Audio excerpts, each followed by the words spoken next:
Welcome back, everybody. So, today we're going to be continuing along and we're going to be focusing on culture around the time of the Enlightenment. And so, our question, or I guess the thing that we're going to be examining, is this point here.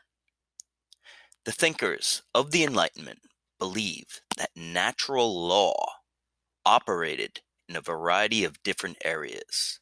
Explain. All right. So we're going to look at this concept called natural law. And it's kind of going to be one of the main threads that run through the Enlightenment.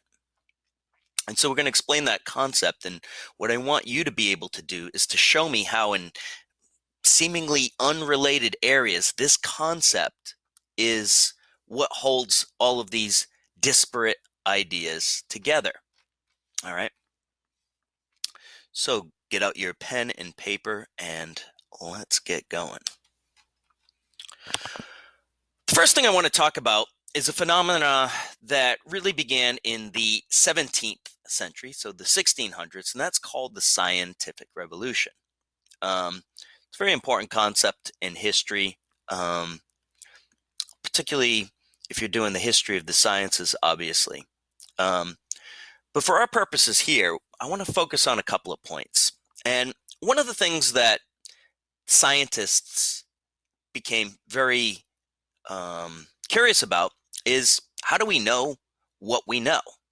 In other words, what information that we have is actually reliable, and how much of it is hearsay, and so on and so forth. Now, traditionally, in the Middle Ages, scientists and philosophers traditionally went to ancient texts as sources of authority. All right. So the belief was that, the ancients were ahead of the folks of the Middle Ages, that they had special insights, either because they were just that much smarter, the Greeks, the Romans, or because God had actually revealed it to people in the case of the Bible. And so typically what people would do is they would go back to an ancient source if they had a question. Well, for a variety of reasons, this was becoming less and less feasible. For one, Europeans had begun to discover things that the ancients didn't know anything about. So, for instance, like the Americas, or new branches of science that people and the Greeks and the Romans had never really even considered. Also, going back to authoritative texts was becoming more and more of a problem. I mentioned a phenomena called the religious wars. And during these times, Catholics and Protestants disagreed with each other on some of the most basic tenets of the Bible. Well, anyways, people began to seek new sources of truth. How can we know something? How do we know what we know? And it's a profound question. The thinkers of the scientific revolution attempted to come up with a new grounding by using reason alone. All right, so they were going to just use their faculties of reason. So they weren't going to seek their answers in ancient texts. But what they were going to try to do is to reconstruct a solid foundation just using reason. All right. Only what could be actually proven were they going to accept as objective truth. All right. And so this is an important concept, because there's subjective truths. Those are truths that are true only to you. So, for instance, I think that dark chocolate is the best type of chocolate. Many people like milk chocolate, and some weirdos even like white chocolate. The point is that dark chocolate is a truth for me. That's my subjective truth. But I think we're all aware that that's not truth itself. That's just my opinion. But what these people are after these early scientists and philosophers is they're going to look for objective truth, something that's true to you, to me, and true even if we didn't exist. And what they eventually settled upon was something that was going to grow into the scientific method. So, just to review, scientific method essentially starts with a hypothesis, something that you think might be true. And then what you do is you collect data on it. All right, so you do experiments first, and you experiment on this idea that you think might be true, come up with tests. You collect the data, you analyze that data, and you publish it into a theory based on your findings. And then the last part, the critical part, is that you publish it. Okay? Because if it's real truth, then other scientists should be able to do the exact same experiment and come up with the exact same conclusions if your theory is true. Okay? And so then we'll know it's objective because it's not just your something that you found to be true. Anybody could find this to be true. Okay. Well, this appeal to reason really began to run into some headwinds in the life of Galileo. Some of you might be aware of Galileo. Galileo was a very famous scientist, and he lived in the early to mid 1600s. He did a lot of his work at that time. And Galileo came up with many, many scientific discoveries, and he was clearly one of the great thinkers of all time. But one particular discovery got him into some trouble. And that was when he began to use his telescope and he began to look at the planets. Because what Galileo came to the conclusion of by looking at his telescope was something that profoundly contradicted what most people at the time thought. Now, he wasn't the first to come up with this theory, but his findings seem to prove this. And what Galileo found was that the Earth is not at the center of the universe. It's not even at the center of the solar system. The sun is at the center of our solar system, which is just one of many suns, and later on people would find of many galaxies, but we're getting ahead of ourselves. Well, this profoundly threw what most people thought on their head. Most people were convinced that the entire universe revolved around the Earth. And to find out we were just insignificant and not even that important really disturbed many people. Worse yet for Galileo, it seemed to contradict some of the teachings that of the church. The church had put its stamp of approval on this ancient Greek theory that the earth was at the center of the universe.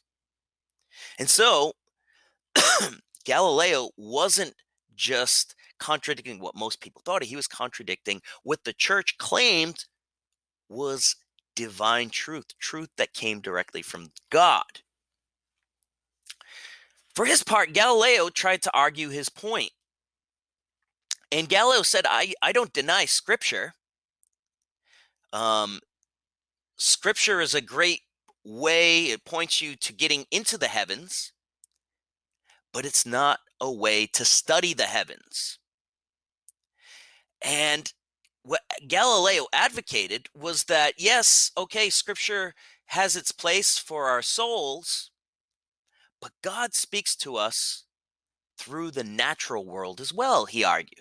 God's created the natural world.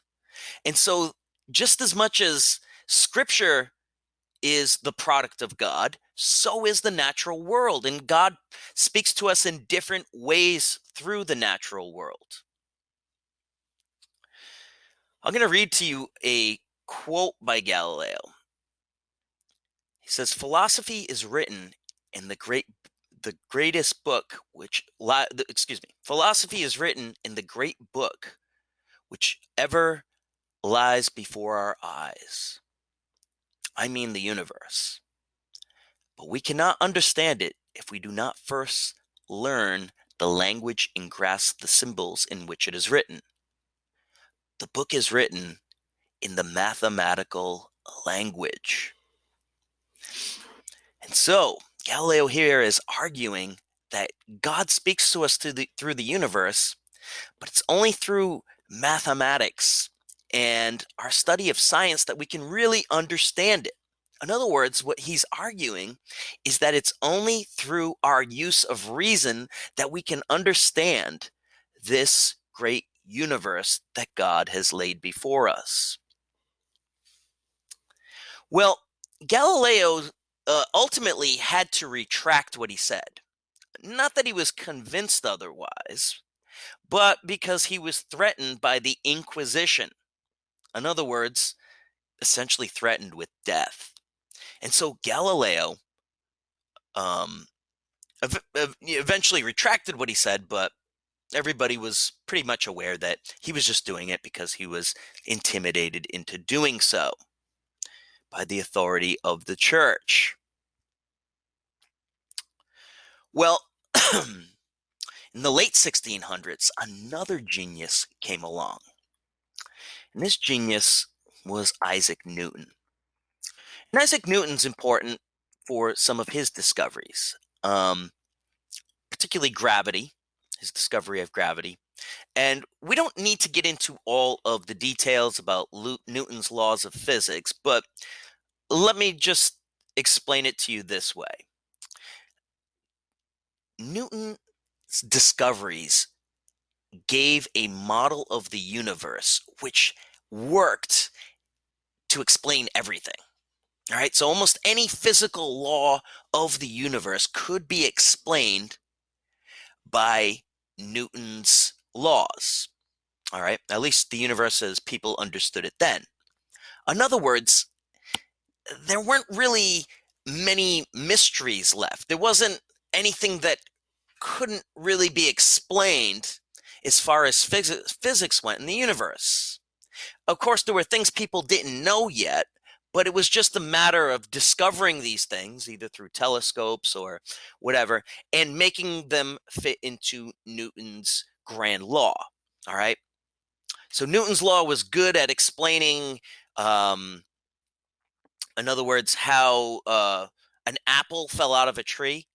But the same laws could be used to explain how the Earth moves around the sun. All right. So it was something that seemed to explain everything. And what Newton explained is that the universe is like a giant clock. This was his model. God was the clock maker. And what God did is he set up these natural laws. There's our key word there. These natural laws. Gravity was just one of them, but there were others. And these natural laws were unbreakable laws. And the entire universe worked and operated according to these laws. And once you understood these laws, one could make sense of almost anything. All that was really left, like I said, was to fill in the other pieces of the puzzle, discover some of these other natural laws, and collect the necessary data, and we would understand everything. All right? And so this was the quest of the 18th century, to find these laws of nature through the use of our reason. Okay, and so people were very much optimistic at this time that there wouldn't be really any mysteries. I mean, the entire world was really open to us. Think of the possibilities of all the new inventions and the new things that we could create now that we understood the way the universe worked. Well, I want to talk about the arts next, because the arts were affected by these ideas as well. Now, before I talk about what these ideas were, I just want to mention that there were some startling discoveries that came out in the mid 18th century, so in the middle of the 1700s. Pompeii and Herculaneum were discovered. Okay. Um, so these were ancient cities that were buried because of a volcanic eruption that occurred in Italy. And so when these cities were discovered and archaeologists began to excavate them, what they found was a fully preserved ancient city. All right. Something that really didn't exist. Um, there were ruins that existed, but these had been plundered and defaced over the years by barbarians and regular people and had crumbled. But these were now fully preserved ancient cities. And so this really opened up people's eyes to the wonders of the ancient world, particularly artists. And what art critics began to do as they studied these ancient works is they began to notice something that they thought what they had found was they thought that they had found laws of proportion, similar to the laws of nature that Newton had discovered. All right. So they said, well, there's seems to be laws of art almost that we're beginning to discover. And possibly through studying these ancient works that these ancients knew about, these laws that these ancients knew about, we can find out the laws of art. And so these ancients, these art critics began to recognize that, and I don't know why this slide went off to the side. The text should say classical models here. All right, classical models. These folks began to find these laws to art, or at least they thought they began to discover laws of art. And nature was going to provide the model. They said, well, the ancients, because they studied nature, they came up and discovered these models. And it's not so much that the best work of art was a copy of this shell, for instance, but what you studied was you studied the mathematical proportions that underlied nature. Just as Galileo said there's mathematical laws to the universe, the artist was going to study these mathematical laws. And through his use of reason, he was going to improve upon these. And so art should be a reflection of these natural truths. All right. So this is what the artist was going to do. He was going to study nature and study the laws of proportion so that he or she could make these wonderful and beautiful works of art. And artists and art critics thought that they found these throughout the ancient works of art. All right. And so true beauty was going to reflect nature by finding these proportions that artists thought were found everywhere. All right. So beautiful works of art were going to reflect nature in some ways. That's true beauty. So again, it's not because something isn't beautiful just because, well, it strikes me as beautiful. Neoclassicism, the neoclassic artists believed that there were truths that made something beautiful. I recognized it as beautiful because it followed these particular proportions. All right. And so the 18th century is the great um, century of the Art Academy because there is an objective, not a subjective, but an objective standard of beauty. These standards could be taught, and we could train artists to realize and to know these standards.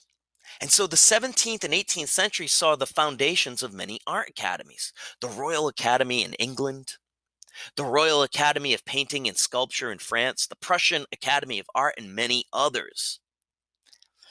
And young artists went to these academies and learned these quote unquote truths of art, truths of beauty, and this international neoclassical movement began, right? And so neoclassical just means new classical. In other words, classical refers to Greece and Rome, and it was believed that they had first discovered these truths. All right. Well, scientists began to take some of these ideas, philosophers began to take some of these ideas about natural law and see if they could. Yes, it was good to understand how the universe operated according to these timeless truths. And it was a good thing to understand how art could apply to these timeless truths. But what about humanity? Was humanity something that could be studied? Was humanity something that we could improve upon by understanding possibly laws that affected human conduct? And an important thinker of the late 17th century thought that the answer was yes. All right, and his name was John Locke. John Locke's an important thinker not only for his psychology, but as we'll see in just a bit, he was also important for some of his ideas on government. Well, again, back to this question of how do we know what we know? This was a question that really intrigued John Locke. And unlike other thinkers of the day, what Locke argued was that humans come into the world as a tabula rasa. Now, unless you know Latin or you've taken psychology, you might not know what that means. But what it means is it means that we come into the world as a blank slate. That is, when you're born, you don't really know anything.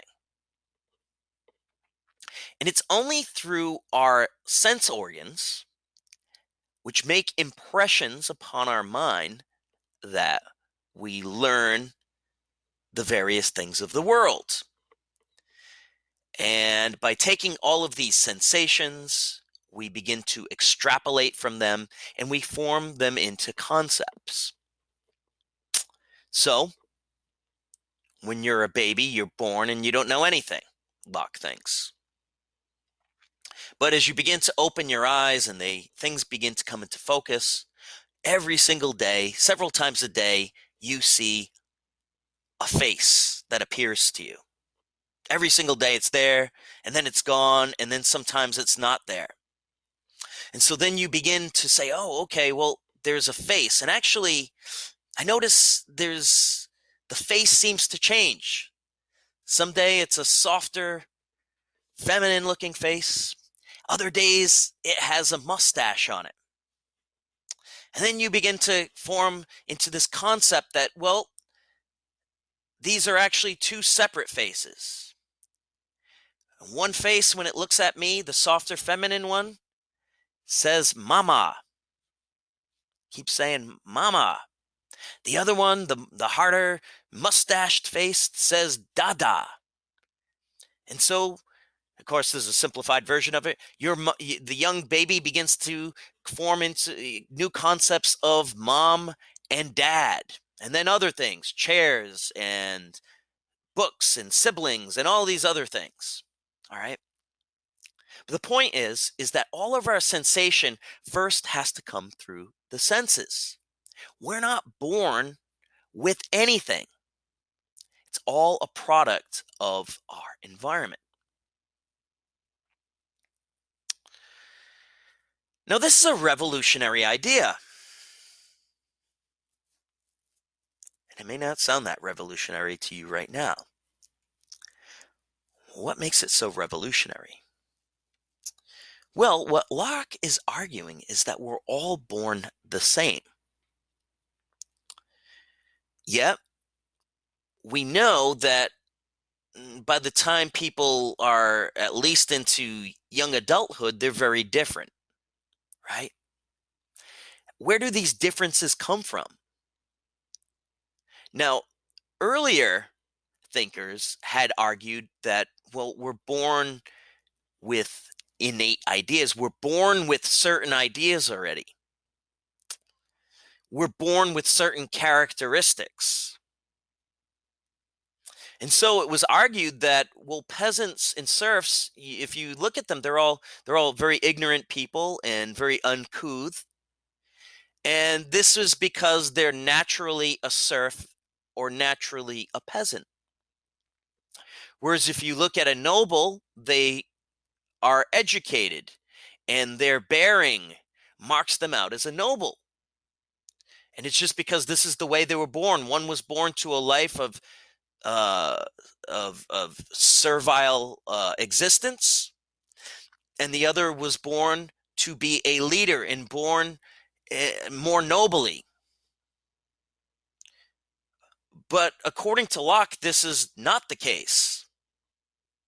The reason that the serf and or the peasant appears to be so ignorant is because this is the environment that he's grown up in. And the same goes for the noble. And so this is kind of a democratizing idea in a sense, if you think of it, right?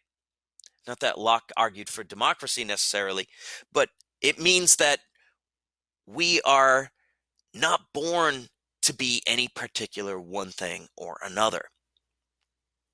Furthermore, this should be a cause for optimism because by understanding this, we can begin to improve people's environment, and people don't have to be born into one way or another. They're not born into one way or another. And their life isn't predetermined.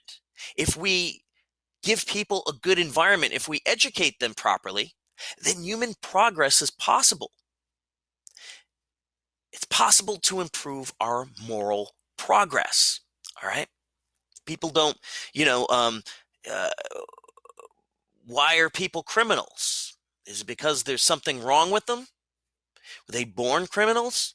Locke would argue no, they're just in an environment which made them criminal. And we could possibly eliminate criminality if we worked on improving this environment, Locke thought. Okay. Well, this was going to call for a whole new ethics. If people could be improved upon, and if we could discover natural laws through reason, we needed to reevaluate our entire ethical system. Okay? Now, the scientific revolution had increased skepticism toward revelation, that is, toward the Bible. Okay, so increasingly many people were, or some people anyways, were critical of the Bible. Did the Bible actually come from God? Or was the Bible a tool being used by princes and kings to prop themselves up? Many people began to believe that. All right. And many people began to, through the experiences of Galileo and whatnot, began to say, well, actually, God's real revelation isn't in the Bible. God's real revelation is in nature. The Bible, they began to believe, wasn't true. It was just man-made. And so these early thinkers weren't atheists. They believed there was a God, but just that this God's only revelation to mankind had been through nature. And these people were known as deists. So deism became a very important movement. So they weren't atheists again. They believed in a God, but that God's revelation was through nature. All right. Well, much of Western Europe's morality had come through the Bible. I mean, most people didn't steal or didn't commit adultery or believed it was bad to murder because God's law had said that, and we knew that through the Bible. But if we're going to discard the Bible, as some thinkers argued, how do we know what's right and wrong? And these thinkers argued that God had revealed what was right and wrong to all humans. You may say, well, how did he do that if it wasn't through the Bible? How do we know what is right and wrong? Well, these thinkers argued that God's law, God's natural law, was inscribed in us. And it was only obvious to us, it would only become obvious to us if we used our reason to discover what that natural law was. This new ethics, this new um, study of right and wrong, humans would have to look inward. All right. Well, what are these guides that God has given us? Well, what the thinkers of the Enlightenment argued was that physical pleasure and pain were two guides that God had given us to tell us what was good and what was bad. All right. It was imprinted by God Himself in each of us. We all know instinctively, and all animals know, so it's a law that also affects animals, that we should go toward things that feel pleasurable,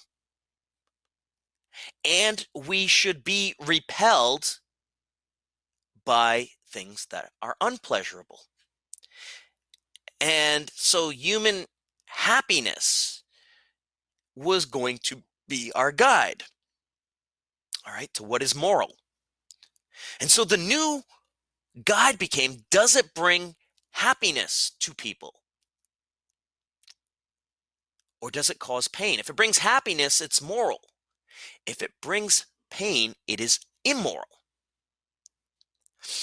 And so many of these thinkers disregarded a lot of what the church had said. All right. The church had always uh, the church had always taught that self-love was immoral, right? We should love others above ourselves, or um, we shouldn't satisfy too many of our desires. But these people said, no, self-love is a moral duty. It is good to um, take care and to love oneself, to do what brings you pleasure and happiness, and to flee from those things that bring you unhappiness.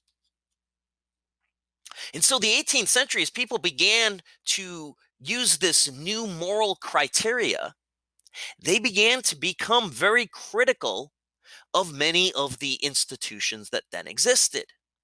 As people began to compare the institutions of this day to this new rule of happiness, human happiness, they began to see that there were some glaring holes. Not everything lived up to this natural law that God had implanted in us. So, for instance, as they looked out and they saw the legal system, in many places in Europe, the legal system still used torture against people. And many of these people said, well, is this bringing the greatest amount of happiness to the greatest number of people? And they said, no, clearly it is not. As they looked at the punishments and they looked at the conditions of the jail, so they said, well, is this going to make people better? Is this going to bring happiness to the most people? Just throwing someone away and letting them rot in a dungeon? And the answer was no. Is the economic system Is this benefiting the most people? We have, 90% of the population living in poverty so that aristocrats can go and live at Versailles? Is this bringing the greatest amount of happiness to the greatest number of people? And the answer was no. They looked at the political system. Did the political system pass this test? You've got these absolutist kings who send thousands off to die so that they can get a few more a few more square feet of territory. This is bringing the greatest amount of happiness to the greatest number of people. And the answer that they came up with was no, no, no, and no. All right. Excuse me. Well, it wasn't only ethics and psychology that thinkers began to put their mind to. They also began to put their minds to the question of politics. Excuse me. And we need to turn to our friend John Locke again. Now, John Locke wasn't only trying to discover principles of psychology, he was also trying to investigate, using only reason, what the best form of government might be, or at least how the government should act toward people. Now, unlike Newton and Galileo, who had telescopes and could look at the universe and study the universe, you couldn't really look at human nature, right? You can't really study human nature by using a telescope or a microscope or something. These tools that were so helpful to the natural sciences.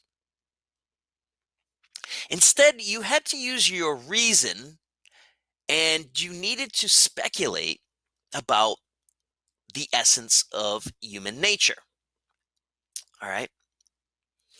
And many thinkers of this time were advocates of a model in which they tried to strip out all of the things that civilization had brought about, and they tried to imagine what mankind would be like in a state of nature.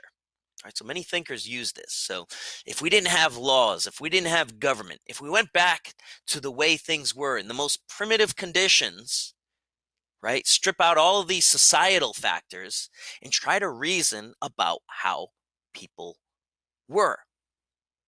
All right. And what Locke, as he began to investigate this, what life was like in a state of nature, if we stripped out all the human part of it, what had God given to mankind? He said, in a state of nature, people would have been free. All right.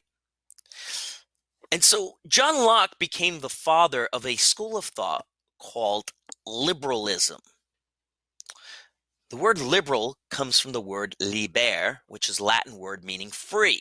And so liberalism and freedom are closely intertwined. Now, there is a modern political philosophy of liberalism, and it does owe something to John Locke, but don't get too wrapped up in that. Um, Earlier liberals were a little bit different. All right. But the key is the word liberal means free. All right. And what John Locke believed was that God had given people natural rights. All right. We discovered these natural, and there's that key word again, natural rights by using this tool of introspection, of looking at what life would have been like in a state of nature.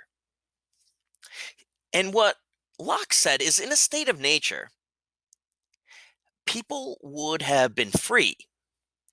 They would have had life, obviously, because they existed. So God gave people life. Because there was no government and there was no one else to tell you what to do, not only did people have life, but they had liberty. There's that word, right? You could do whatever you wanted to do.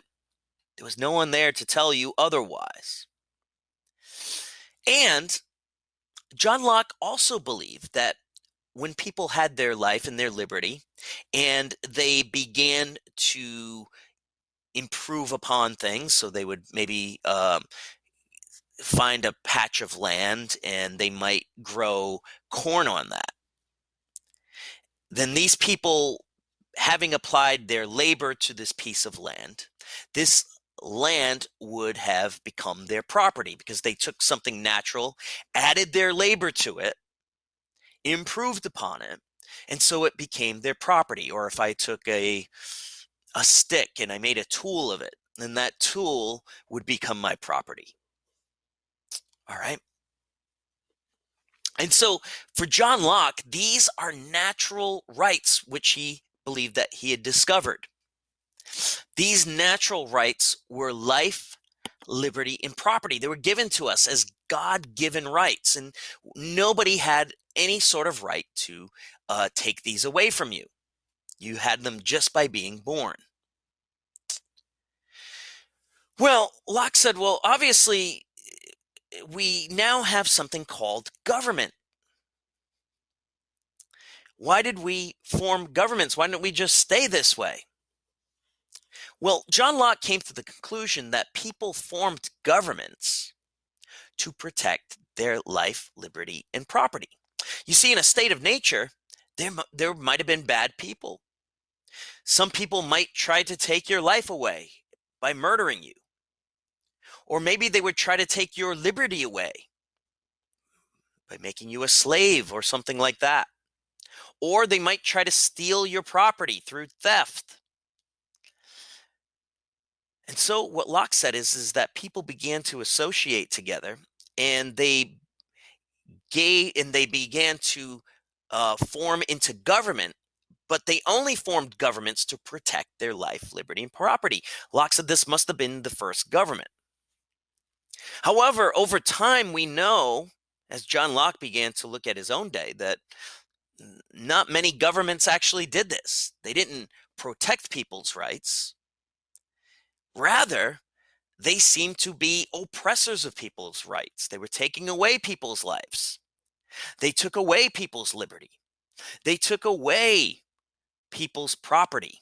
That's what governments seem to be doing. Well, Locke believed that these rights were natural. These were laws, natural laws that God had implanted. And the further governments got away from those, the worse things would become. And so Locke believed that when governments became too oppressive of these rights, that it was incumbent upon people to overthrow the government and to revolt. All right. And so Locke's ideas were very influential. He's, like I said, in some ways, the father of political liberalism. Liberals believed, like Locke, that we needed to form governments which would protect life, liberty, and property.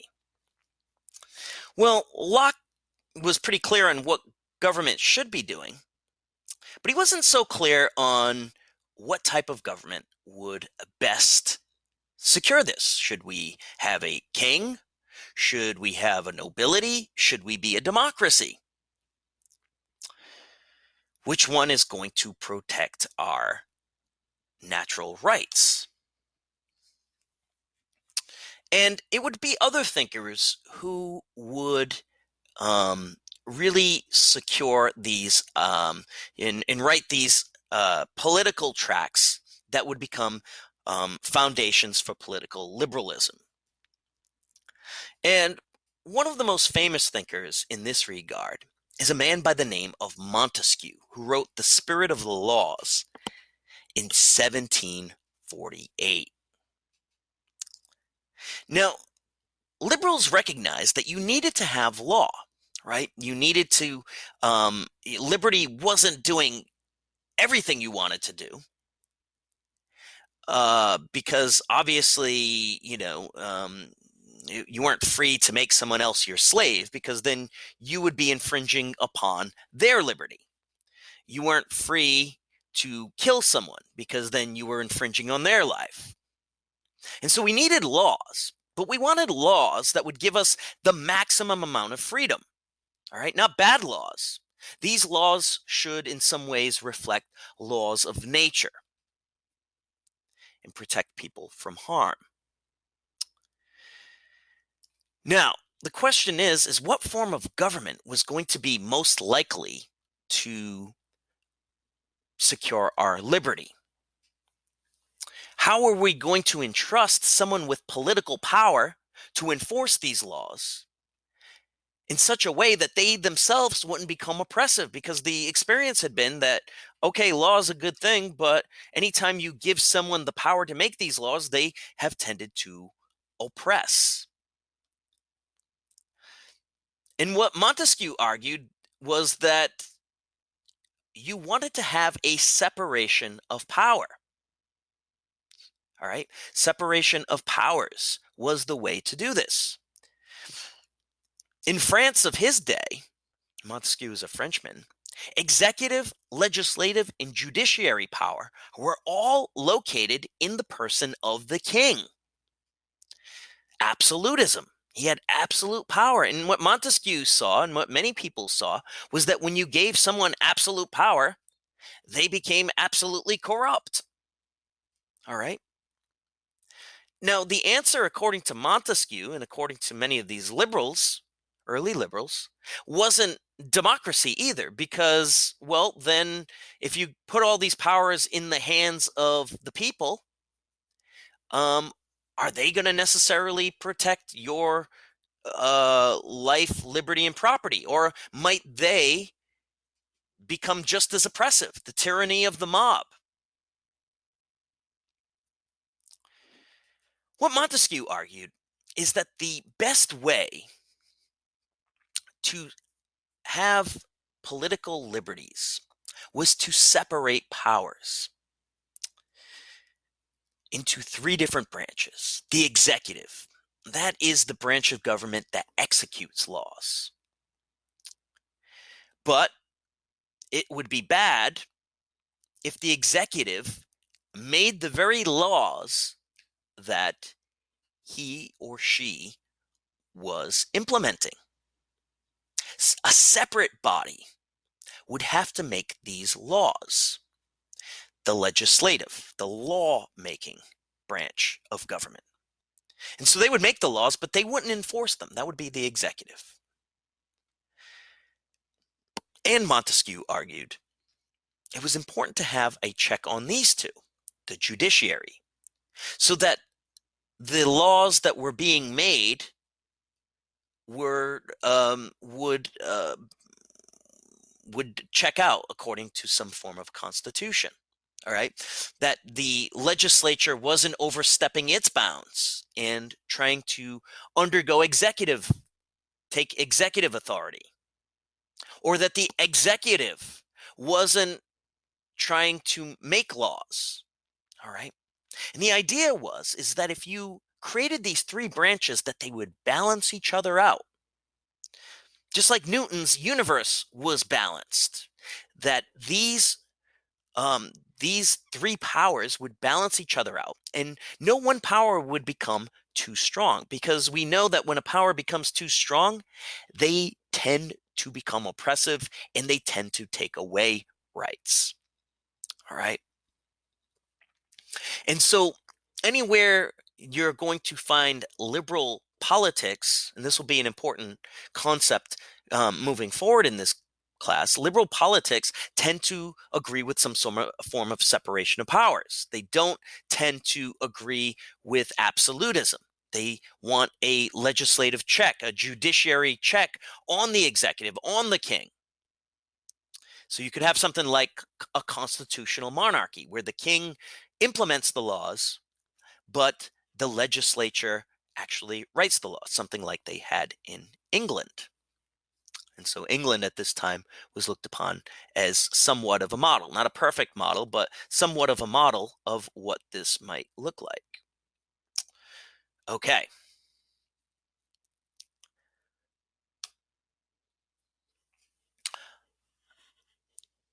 Other liberal thinkers were interested in economic questions, sometimes called economic liberalism. And what these liberals argued, and again, they're going back to this idea, this ethical principle of self-interest, of self-love to some degree. And they're going to try to find principles of economics based on the nature of man, which other thinkers had already established that humans were, the moral law is that they be self-interested. All right. That doing what makes you happy isn't a bad thing. It's actually a good thing. All right. And so self-interest is going to be the motivating principle. They said, well, this is natural. This is normal. People are self-interested. But that's not a bad thing, they argued. These thinkers argued that self-interest was good. All right. They said, well, think about it. When people are self-interested, they do what makes them happy. They do what they think is going to make them best. This is really what makes the economy work. Now, the main thinker in this is a man by the name of Adam Smith. And Adam Smith used the example of a baker. He said, every single morning on my way to work, 5 o'clock in the morning, I have these wonderful, this wonderful bread that I pick up in the morning. And the baker's there. He's already there at 5 o'clock in the morning. And he's there and he gives me really high quality bread at this ungodly time in the morning. And he gives it to me at a good price. Now, Smith says, is this baker, is he doing it because he loves me or he loves humanity? And the answer that Smith comes up with is obviously not. Why does this baker get up at 5 o'clock in the morning, make a high quality product at a good price? It's because of his own self-interest. The baker wants to make a living. The baker wants to buy things. The baker wants to provide for his family. The baker wants stuff. And so he wakes up at 5 o'clock in the morning because he wants this stuff. And he knows that he has to wake up at that time if he wants to get the customers. If he slept in, he would miss many of his customers. He knows he has to produce a quality product because if he doesn't, his customers will go to another baker who will provide high quality products. He knows that he's in competition with these other bakers. And so he tries to make the bread as delicious as possible at the lowest possible price that he can still make a profit at. All right, so that I will go to him instead of one of his competitors. And so what Smith argues and what economic liberals are going to argue is that when people pursue their own self-interest, they produce good quality products at a good price, right? Now, not everybody wants to be a baker. Some people want to be painters, and so it's the same thing. Some people want to be educators, and they're in competition with other educators, and so they try to do the best job possible. They try to make themselves as marketable as possible. All right. Well, one of the things that Smith argued is this is all well and good, but it had to occur through the mechanism of the market. All right. This was critical, according to Adam Smith, that it had to go through the market. And so what does that mean, that it has to go through the market? Well, a market is a place where people come together and they show off their goods and their services, right? Now, you can think of this virtually. It doesn't have to literally be a market, all the bakers competing with each other is a type of market, right? The bakery market. And so a market is a place where people come together and they compete with each other. And as long as they compete on equal terms, then the market works well. Okay? And what Smith argued, though, and what other thinkers argued, is that very rarely do people come together and compete with each other on equal terms. A lot of times, the deck is loaded. All right, the die is loaded. Well, how so? Well, what will often happen is that certain groups will come together to try to limit competition. So a good example of this would be guilds, right? We saw that guilds in the Middle Ages would try to protect their workers. Well, how would they protect their workers? By limiting the amount of people who could engage in that particular trade. All right, so we don't want too many cobblers, because if there's too many cobblers, then they're going to compete with each other. And competition will drive down prices. We don't want people to work extra hard, harder than everybody else, because then they will have more product and that will drive down prices. And so guilds are an example of regulation of the marketplace. Sometimes manufacturers will do this, right? They will get together and they will collude, you know. Maybe a good example of this is an oil cartel, right? The countries that produce oil will often get together and try to limit the amount of oil that goes onto the market. Why? So that the price can be driven up. Sometimes governments will do that. Sometimes you'll see it done where the government will give a monopoly out to a particular company in return for a kickback. The government will enforce this. They'll say only one company can do this. An example of this, actually, in our own government is the mail system.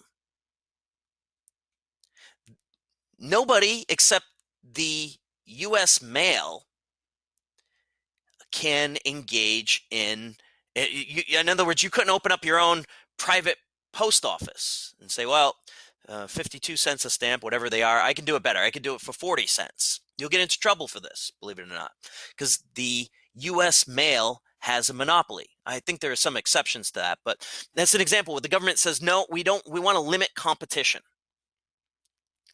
But what Smith argued is that this is really bad. I mean, it's good for the people who are the beneficiaries of it. It's good for the guild members. It's good for the union members. It's good for the oil cartel. It's good for the one that has the monopoly.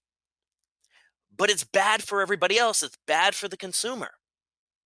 All right? And it's bad for other people who want to get into this business. In other words, the other cobblers, well, their freedom is being limited. They're not able to do what makes them happy, which is to cobble. They're not able to, if you wanted to get into the mail business, you're not able to do this, which is what makes you happy. And obviously the consumer is hurt because they're harmed by it. Adam Smith believed that the market would regulate itself. You didn't need to set a price. You didn't need to limit the competition. The market would do that. All right? But it had to be left free. And so this is where we get this idea of laissez-faire. This is going to be an important economic principle. Laissez-faire, which essentially is French for leave it alone. Don't interfere in the market. Let the market regulate itself, and it will. It'll do just like Newton's universe. It will balance itself out. So how does the market actually balance itself out? So, for instance, there might be demand, And I just want to define what demand is. Demand, this is an important economic concept. Demand is the desire to purchase something and the ability to do so. So it doesn't matter if you want to buy, a new Lamborghini. If you don't have the money in order to do it, it's not considered demand. All right. So, but there is demand out there. So let's say there's demand for bread. A simple example, right? There's a lot of demand. People want to buy bread all of a sudden. Um, it's the new hottest diet craze, buying fresh bread. Well, if there's demand out there for that, then people who want to make a living and want to make money will go out and try to meet that demand, this new demand that's out there for bread. And so more people will go into baking, for instance, and they will begin to fill that demand. So how do we know when the demand is met? How is the market going to correct it? More and more people are now going into baking. Well, eventually we'll hit a point where the market's saturated. And then suddenly the demand begins to decline. All the demand is being met. And now there's less opportunity. There's less money to be made in baking. And so the price will begin to fall. And as the price begins to fall, people will stop going into baking, or people who are already into baking will stop, will find some new occupation. Their businesses will close, and then the demand will, the price will, as the price falls, the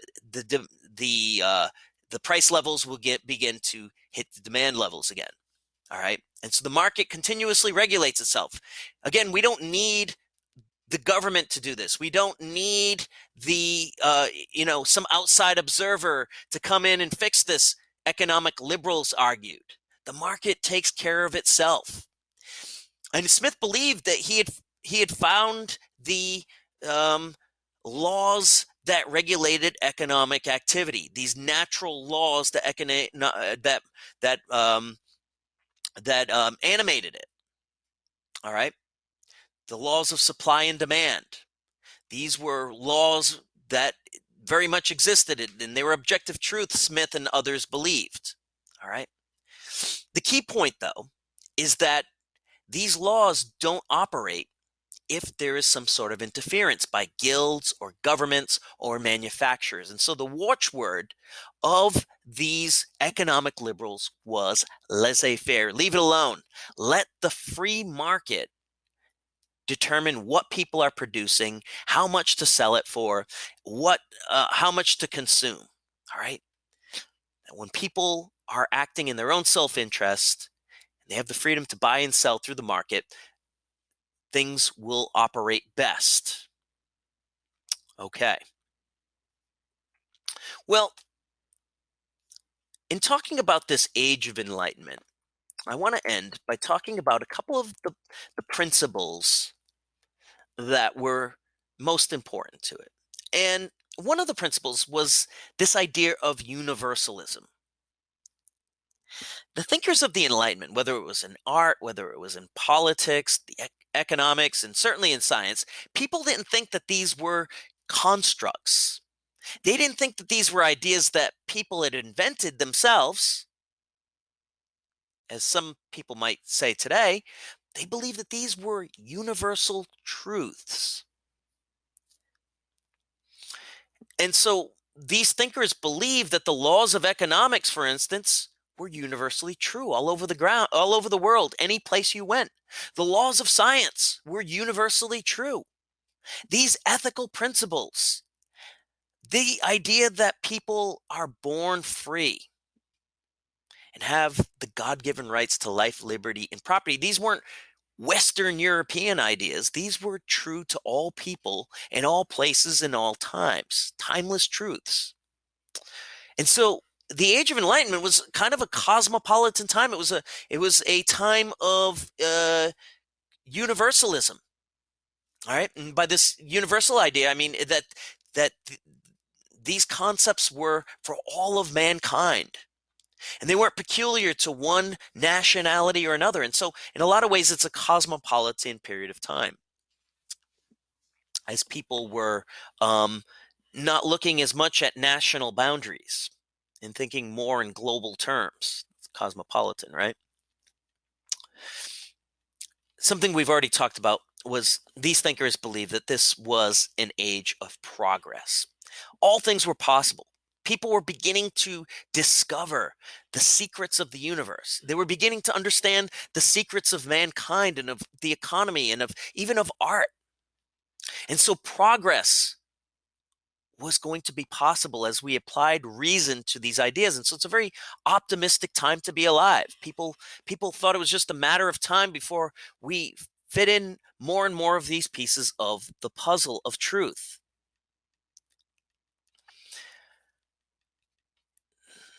They believed the world would be a better place and we would eventually uh, shine the light on the last bastions of ignorance and superstition, and mankind could truly be happy.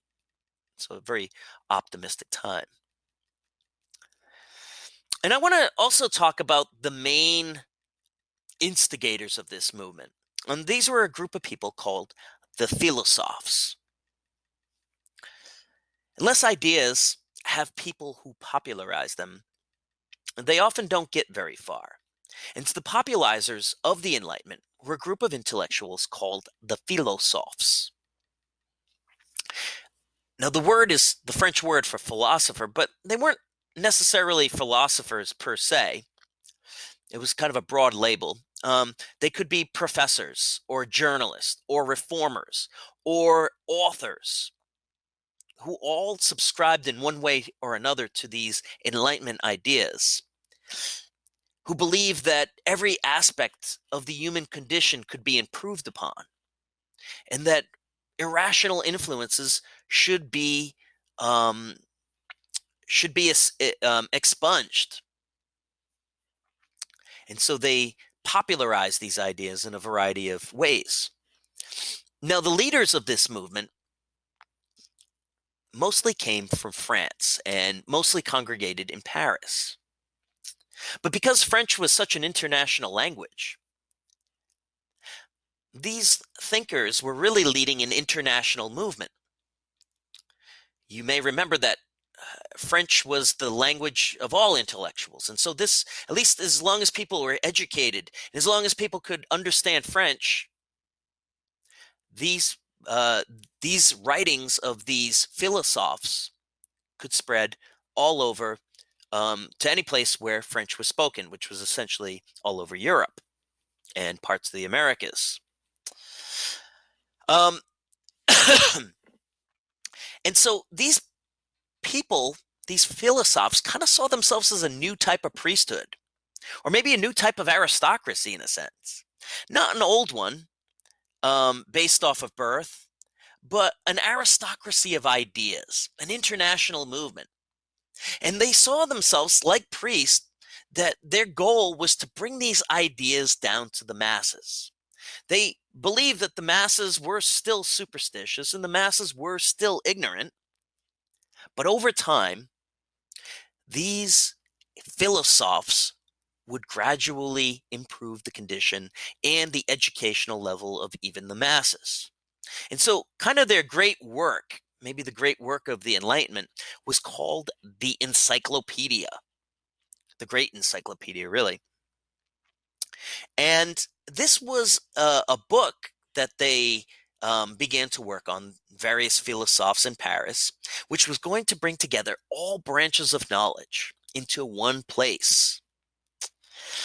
And they were going to disseminate this knowledge through their encyclopedia to all people. And because all literate people, all educated people, rather at that time, could speak French, the fact that the encyclopedia was written in French didn't really matter. All right, and so this encyclopedia really helped to popularize the ideas of the Enlightenment in the philosophers, and it seemed just a matter of time before all people would have access to these ideas and superstition and ignorance would disappear once and for all. Okay, so again, this question: the thinkers of the Enlightenment believed that natural law operated in a variety of different areas. Explain. So we've looked at several different areas. I want you to explain to me how natural law, in one way or another, operated. How it's this theme, this underlying thread that runs through Enlightenment thought. See you next time.